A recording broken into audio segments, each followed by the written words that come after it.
principio. Principio. En ese principio sabemos que, o de ese principio sabemos que se exceptúa el creador de todas las cosas. Porque se está hablando de la creación de aquel que se exceptúa de todas las cosas. Más fácil para entenderlo no podríamos expresarlo. O sea, aquel que creó todas las cosas se exceptúa de este principio. Claro, porque él no tiene principio. Porque no tiene principio. Y él es el que crea. Por lo tanto, ¿qué es el principio de la creación? Eso lo vamos a dejar ahí. Tenemos nosotros que la luz es pieza fundamental para poder garantizar la vida. Como dice Juan. ¿Cierto? Y la vida era la luz de los hombres. Eso es lo que garantizaba la vida. Esta luz, nosotros al llevarlo a un nivel espiritual, aunque en el judaísmo se le llama Sod, esto es lo más alto o elevado en cuanto a la interpretación de un pasuk o de una parachá, que viene siendo el pasaje completo. ¿Se fijan? Entonces, cuando se habla de la parachá Génesis 1, se habla de todo el capítulo. Y cuando se habla del pasuk, se habla solamente de versos. Y según los entendidos, dicen que existen al menos 7000 interpretaciones de un mismo pasuk o visualizaciones de un mismo pasuk a diferentes niveles. Hay varios niveles. Después vamos a hablar acerca de los niveles, o más adelante vamos a hablar acerca de los niveles de interpretación. Para poder llegar a este nivel máximo, hay que estar en la luz. ¿Se entiende? Y la luz, ¿quién es? El Mesías. Porque Él es la Torá viviente. Él es el que conoció la verdadera interpretación de la ley. Cómo cumplirla, cómo darle cumplimiento para poder garantizar hacer la voluntad de Dios. ¿Qué es lo que tenía inmerso aquel que cumplía como promesa? ¿Qué tenía inmerso? La promesa, ¿cierto? Que el que haga tales cosas vivirá por estas. Ahí estaba la vida. ¿Qué es lo que había como compromiso de parte de Dios para aquel que cumpliera todo esto? Vida. Si usted se fija, y me refiero a todos los que estén oyendo este mensaje, nosotros tenemos la configuración clara de lo principal como atractivo para el ser humano. Lograr una vida, pero vida en abundancia, eso es vida eterna, la cual estaba aquí, inmersa en esta luz, que es lo mismo que le estoy mostrando acá. Pero esta Torá pasa a ser tiniebla cuando no existe interpretación, cuando no hay luz. Es como el ejemplo que di anteriormente acerca de la pieza.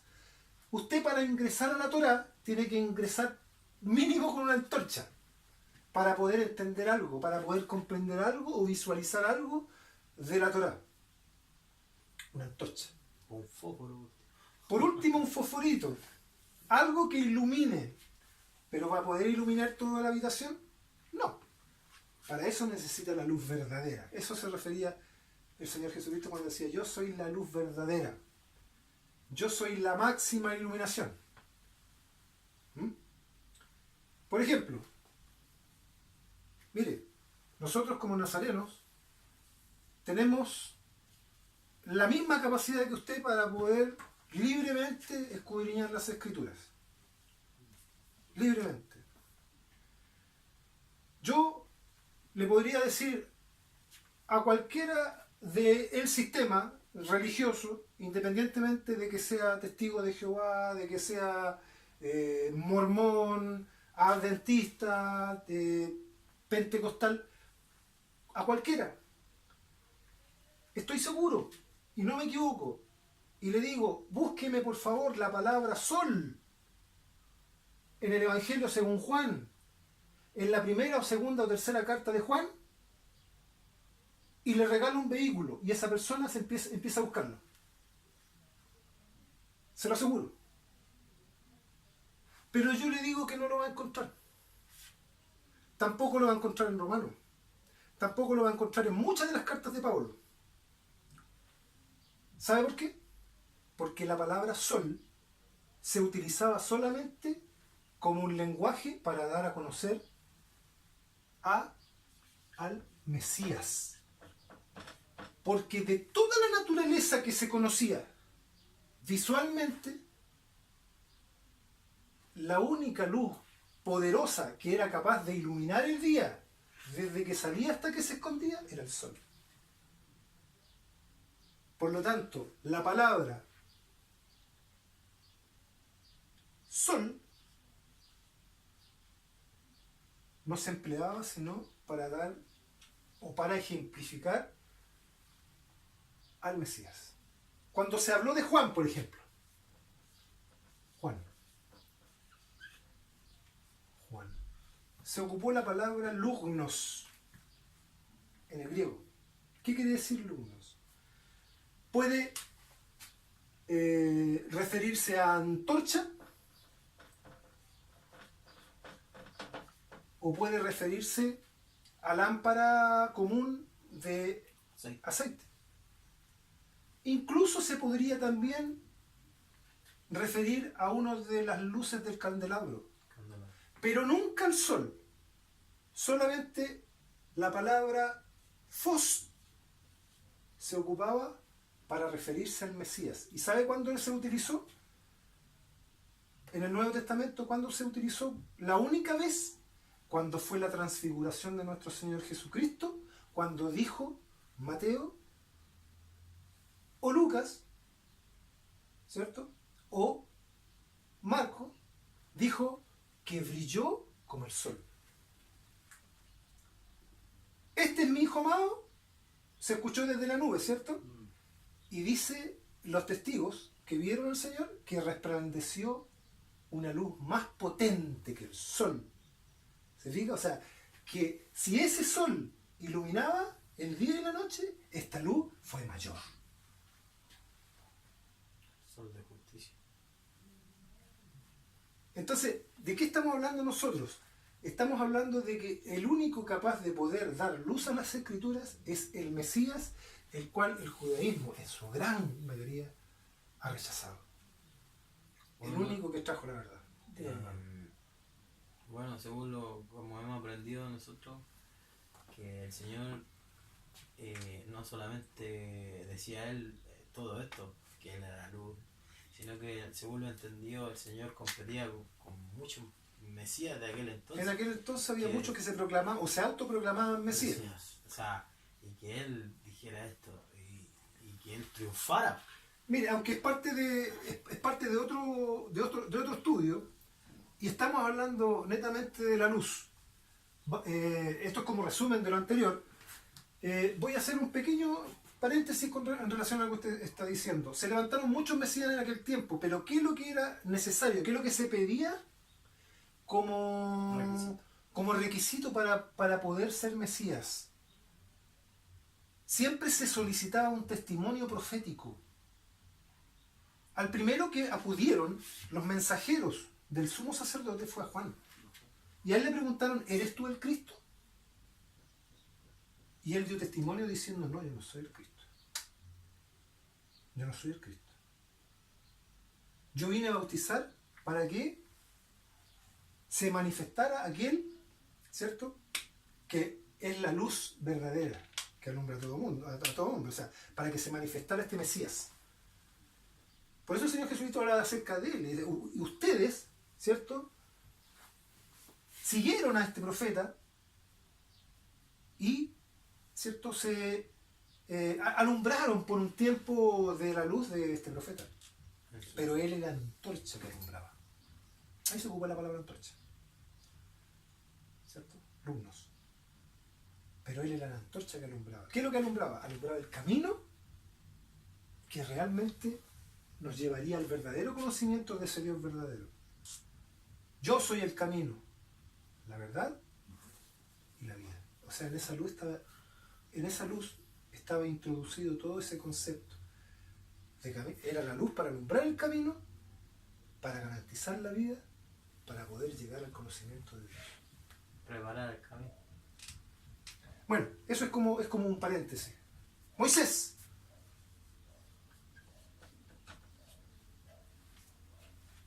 ¿Qué significa Moisés, hermano? Nacido de las aguas. Nacido de las aguas. Tenemos que introducirnos primero a conocer a este varón, porque este varón es el que nos va a dar a nosotros las primeras pistas para conocer, ¿cierto?, el lenguaje que hablaban los discípulos del Señor, porque aprendieron. Mire, el Señor dice las ovejitas son capaces de entender la voz del pastor. Ellos oyen la voz del pastor y la reconocen. ¿Sabe a qué se refiere eso? Ellos entendían el lenguaje. Cuando silba un extraño, la oveja no va a correr. No. Pero cuando silba el dueño de las ovejitas inmediatamente acuden, porque conocen su voz. De eso vamos a hablar ahora. Moisés y el lenguaje. Moisés escribió de acuerdo a un lenguaje que nosotros debemos entender como un lenguaje egipcio antiguo, porque él fue criado en Egipto y fue cobijado por la hija de Faraón. Así dice la escritura. Esteban, si gusta, puede buscar Hechos capítulo 7, y ahí nosotros vamos a entender que Moisés recibió un tipo de conocimiento, el gran Moisés del pueblo judío. Los judíos dicen que no existe un varón con el conocimiento y con las cualidades de Moisés, y no existirá. Pero el mismo Moisés dijo: profeta como yo. ¿Qué es lo que significa eso, hermano Luis? Profeta como yo. Como yo. Así como yo. El mismo tipo de profecía que yo hablo. De la misma forma que yo enseño, de la misma forma que yo educo. De la misma forma que yo nací. De la misma forma que yo nací. Es que es todo, ¿ah? Todo. Aquí se van a maravillar. Moisés significa, como dijo nuestro hermano, significa engendrado de las aguas, nacido de las aguas. No significa sacado de las aguas. Mire, Ramsés, ¿sabe lo que significa? Hijo o engendrado por Ra, una deidad egipcia. Moisés es Monses en egipcio. En el hebreo se escribe Moshe, ¿cierto? O Moisés en el hispano, en el habla hispano es Moshe, pero es Monses. Así lo bautizó o le puso la hija de Faraón. Un nombre egipcio. Porque al sacarlo de las aguas, era un niño que prácticamente estaba ordenado a su muerte. El faraón, recordemos que había dado un edicto, había proclamado, ¿cierto?, que todos los hijos varones hebreos debían morir, porque se propagaban mucho, crecían tanto, y tenía miedo de que esa propagación en algún minuto provocase que ellos se levantaran en contra de los egipcios y disidentes. Exactamente, llegaran a producir una rebelión. Sí, una rebelión, o a despojarlos de su capacidad de gobierno, a dejarlos sin gobierno, porque crecían demasiado. ¿Sabe usted, hermano Luis, que los hebreos eran tan inteligentes, hermano? Eran personas tan capaces en la construcción que nosotros a través de esto vamos a entender quiénes fueron los que hicieron las grandes edificaciones en Egipto. No. ¿Sí? Que hasta el día de hoy permanecen. Ramsés, como le decía, significa hijo o engendrado por Ra. Así todos los nombres que tienen Mses es hijo de o nacido de. Por lo tanto, Moses es nacido o engendrado de las aguas. Literalmente nació nuevamente porque al tomarlo, al cobijarlo, la hija de Faraón garantizó que este niño viviera. Su seguridad. Y fue criado, según lo que nos relata nuestro amado hermano Esteban, de bendita memoria, como decimos nosotros los nazarenos, ¿cierto? Lo que nuestro hermano ahora nos va a leer. Y fue enseñado Moisés en toda la sabiduría de los egipcios y era poderoso en sus dichos y hechos. Toda sabiduría de los egipcios y era poderoso En, O sea, era un en egiptólogo sus dichos y hechos. en todo su esplendor. era un egipcio en todo su esplendor y sacó a un pueblo egipcio Amén. que durante 400 años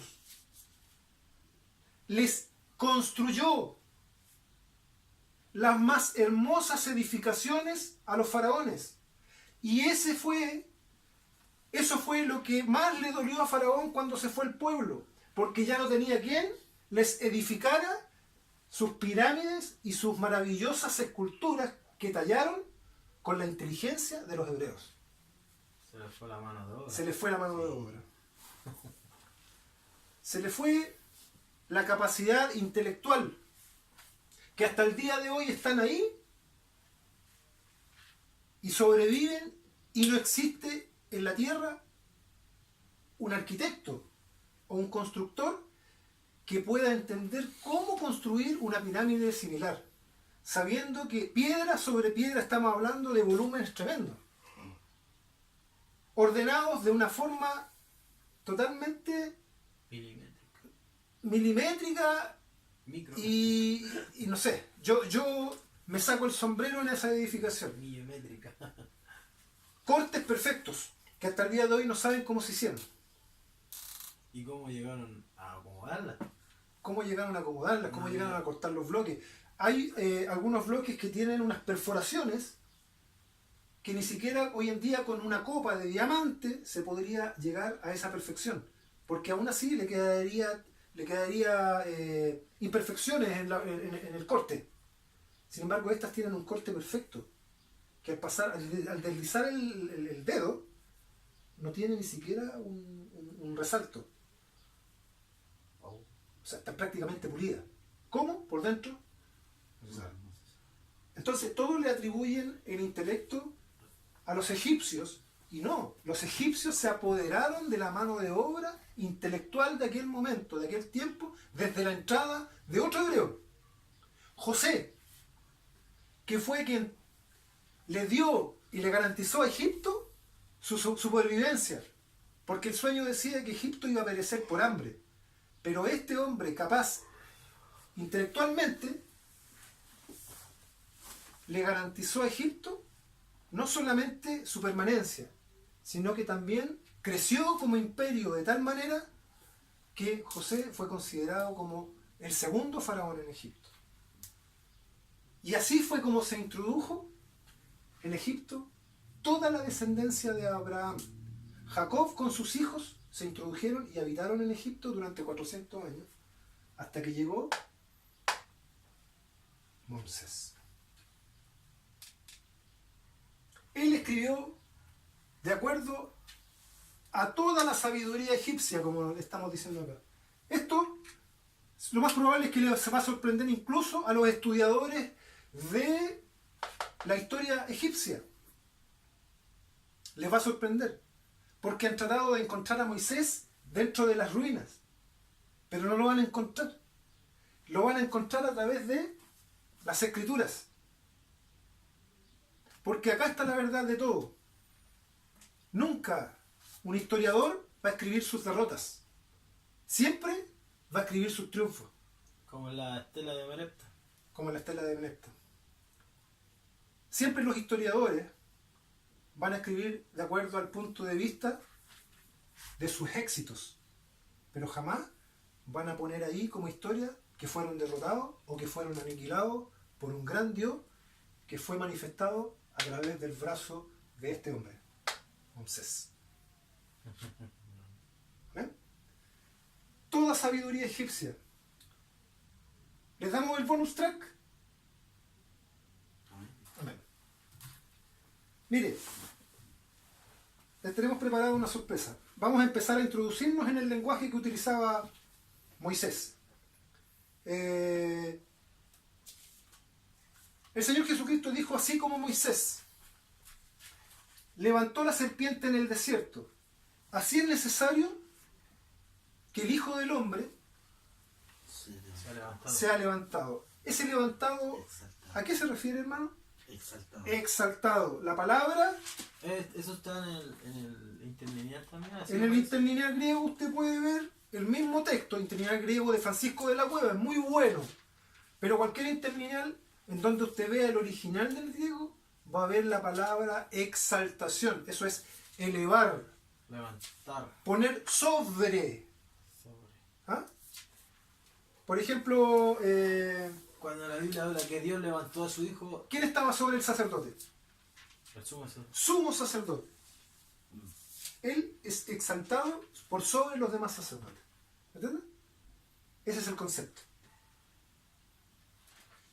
Mire, hermano Luis, búsquese Números capítulo 1, verso 52. La señal en lengua 1, sí, en lengua hebrea antigua, perdón, en lengua egipcia, en el egipcio antiguo, la palabra Dios se escribía de la siguiente manera: una banderola o una bandera. Esa bandera significaba Dios o presencia de Dios.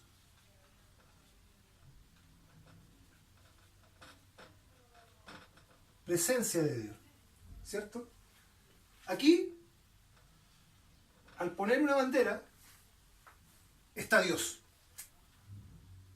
Dios está con nosotros. Se ponía una bandera. Y en el jeroglífico mismo, ¿cierto? Si usted lo busca, lo puede.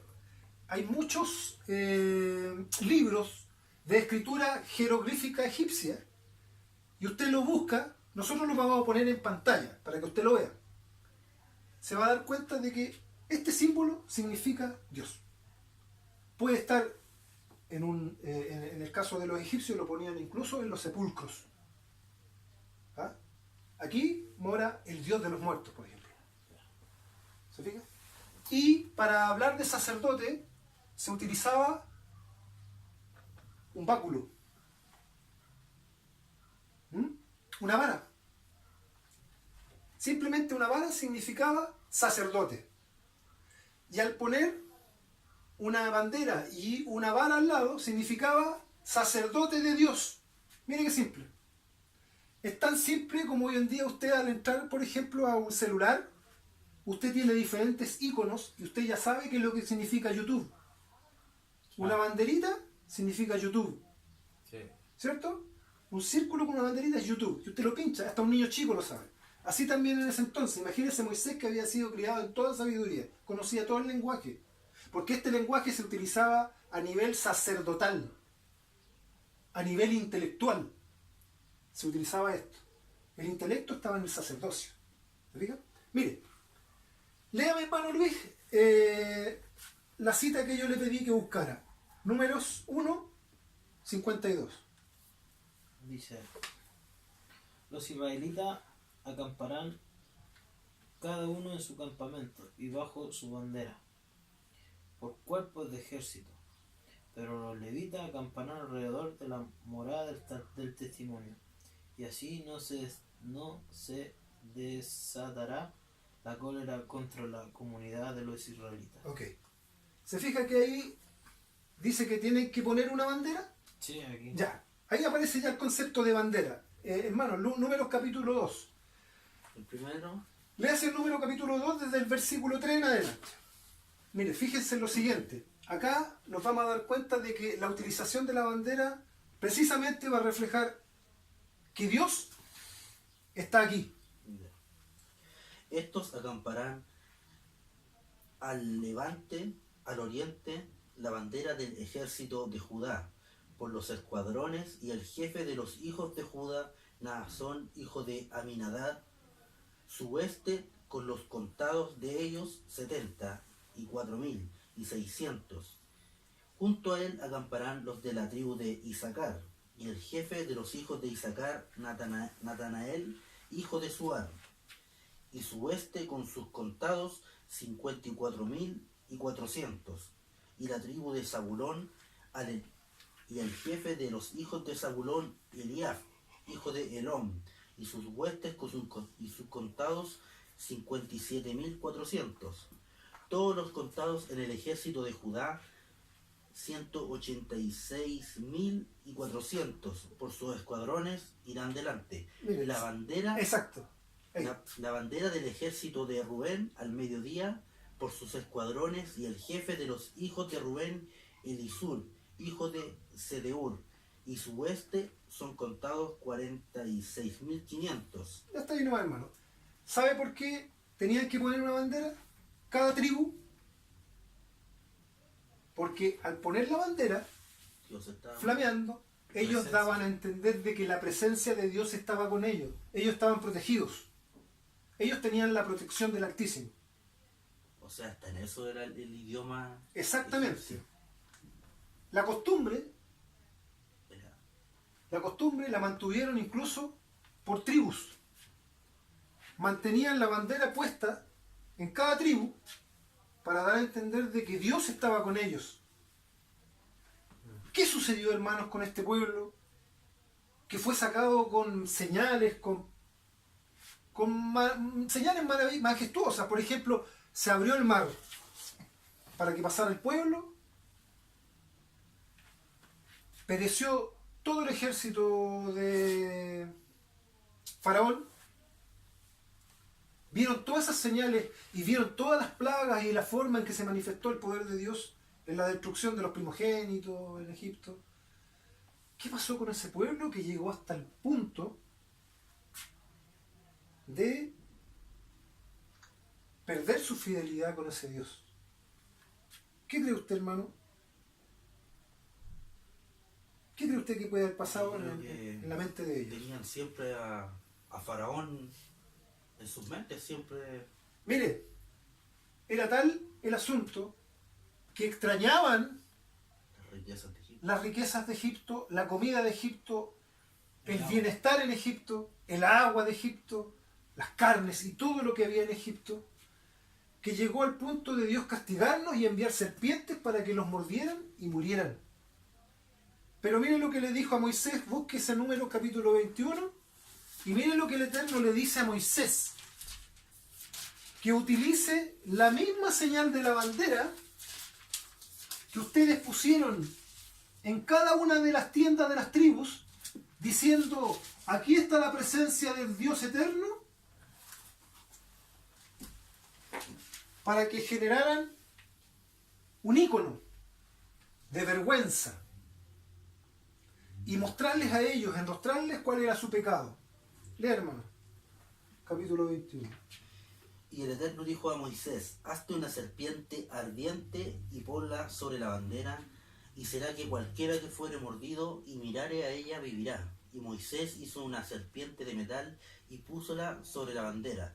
Y fue que cuando alguna serpiente mordía a alguno, miraba a la serpiente de metal y vivía. Hasta ahí no, hermano. Se iba Esta es la bandera y puso la serpiente sobre la bandera. o tal vez iba alrededor del... Pero siempre sobre. Sobre Sí, la bandera. Sí, siempre Sobre la bandera. Puede ser así, puede ser enrollada. Yo la dibujé así más o menos como sale de la cabeza de Faraón. Una serpiente que está metida en su cráneo y que sale desde su frente, Ok. que demuestra la astucia de Faraón. que demuestra la inteligencia de Faraón, que según él era superior a la de un dios, era como la inteligencia de un dios. ¿Se fijan? Ponla sobre la bandera. El Señor Jesucristo, ¿qué es lo que dice? Así como Moisés tuvo que hacer eso, es necesario que el Hijo del Hombre sea exaltado para que todo aquel que en él crea no se pierda, mas tenga vida eterna. ¿Qué es lo que hizo entonces? ¿Qué es lo que sucedió entonces en este caso? Si vemos que Dios pasó a ser secundario para la mente de los israelitas y pasó a ser primero Faraón, ¿qué es lo que pasó también con el Hijo del Hombre? Lo transformaron en Dios.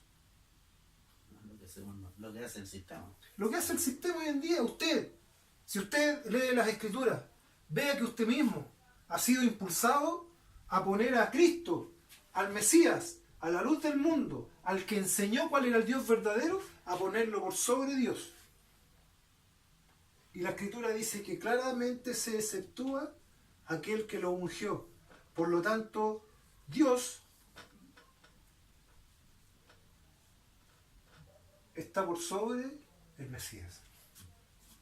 El mismo Pablo lo dice. Hebreos. Cristo es cabeza de la iglesia y Dios es la cabeza de Cristo, es superior. Mire lo que está diciendo el hermano Luis. Mire qué interesante. Si este monito representa a la iglesia, la cabeza pensante es Cristo. Amén. ¿Y quién es la cabeza de Cristo? Su Padre. Dios. O sea que Él tiene claramente metido aquí en su mente un mandamiento. Porque el que ama a Dios, ¿cuál es el principio de la sabiduría, mi hermano Luis? El temor del Eterno. Y el temor está implícito en el primer mandamiento. Oye Israel, el Señor nuestro Dios, el Señor es uno. Ejat. Por lo tanto, ese Dios está inmerso en ese mandamiento, el cual está inamovible en la mente de Cristo y en la mente de la iglesia. Porque nosotros pensamos como Cristo, porque Cristo es nuestra mente, y Cristo piensa Como su como Dios. Dios. Amén. No, eso está claro. Si Pablo y los demás apóstoles enseñaron esto, ¿por qué nosotros Lo tergiversamos. tenemos el derecho de poder cambiar algo que fue establecido por Dios mismo? El primer mandamiento, el más importante de todos, Shema Israel, Adonai Elohenu, Adonai Ejad. Un solo y único Dios verdadero, el cual es sobre todas las cosas. Creador de todas las cosas, como lo vimos al principio. Que procede y de él proceden Todas las cosas. Todas las cosas. Alguna vez me preguntaron ¿cuántos salvadores tienes tú? Porque dice la Biblia que Jesús es nuestro salvador. Yo le dije, la salvación solamente procede de la fuente salvadora. Que Dios no puede proceder de ningún otro. Y Dios utilizó la salvación perfecta. Un hombre en calidad de salvador. Si el mal pesaba 1 en bondad, ¿cierto? Se creó una balanza perfecta que hizo que Él pudiera pagar los pecados de cada uno de nosotros. La ofrenda perfecta. Se ofreció, ¿cierto? Una ofrenda perfecta. Yo creo que con esto queda más que claro. Bueno, Los estamos introduciendo a algo bastante fácil de entender. Cuando entienda el lenguaje de Moisés, podrá entender de qué forma hablaba nuestro Señor Jesucristo. Muchos piensan que era un loco. Muchos piensan que hablaba como un chiflado. Pero él hablaba un lenguaje. Si usted tiene oído, es una ovejita que escucha la voz de su Señor. Pero si no oye, no hay nada más que hacer. El que tenga oído, oiga para oír lo que el Señor dice a través de su palabra.